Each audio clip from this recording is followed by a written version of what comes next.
And then my final question for you is more of, I guess, your opinion. Are there any myths about YouTube that you feel like are true or not true? Like, I know a lot of people say it's better to, just put content out there versus taking the time to make it quality content, quantity over quality. That's different for everybody. Is there any myths or theories that you think are true or false? I think that a myth, and you see a lot of YouTube videos on this, are how you can hack the algorithm, how you can cheat the system or cheat the algorithm. Like, we've got to understand that YouTube is the second biggest search engine in the world behind Google that owns YouTube. So you're dealing with one of the biggest companies in the world with some of the most advanced machine learning, artificial intelligence, human beings that are geniuses.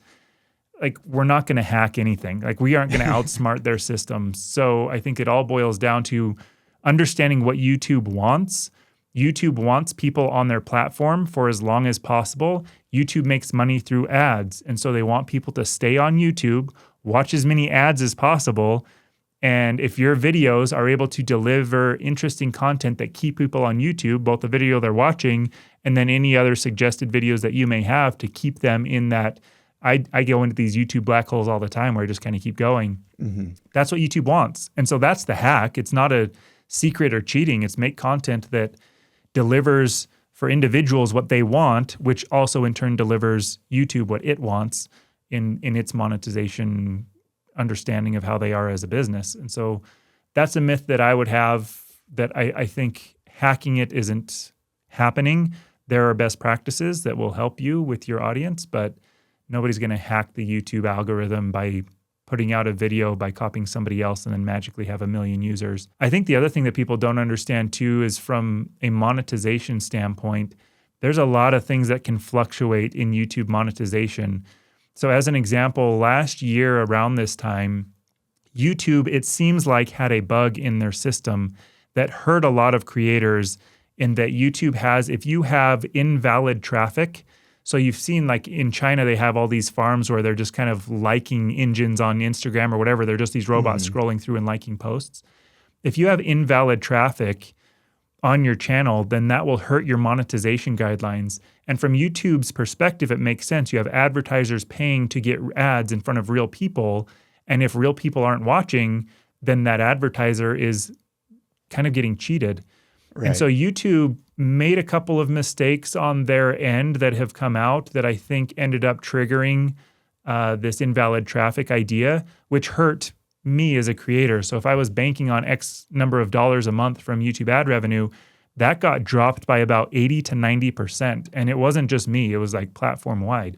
Now they've Wow. since corrected that, so it's not a problem. But there were 6 months there that, from a YouTube ad revenue perspective, it really hurt a lot of us. Luckily, as I kind of have shared through this, I build these around a business of people reaching out to me. So I still had revenue streams that were coming that made that work. But that's something to be aware of, is from a monetization standpoint, and also your niche will affect that. So my demographic is older folks who have retirement assets and funds. My channel is relatively neutral to where anybody can watch it.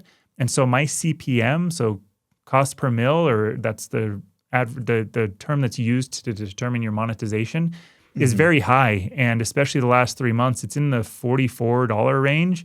There are a lot of channels out there that are like $2, $3. And so it kind of depends on who your audience is and those dollar figures, to where you might see my channel and my monetization, but if you're in a different niche that doesn't pay the same way, advertisers aren't bidding on your content the same way, that's different. I think, like, you think of firearms, guns, right? There are channels that talk about guns. That's a little bit more of a touchy subject for a lot of things. And there are advertisers who will not advertise on a channel about things like that or Hmm. others, to where if you are in that niche, you could see your revenue drop for certain reasons, just because it's a niche that advertisers don't want to be in front of. So I don't know if that helps answer your question, but that's that you're not going to cheat the system, and then monetization isn't all it's cracked up to be, but it can be.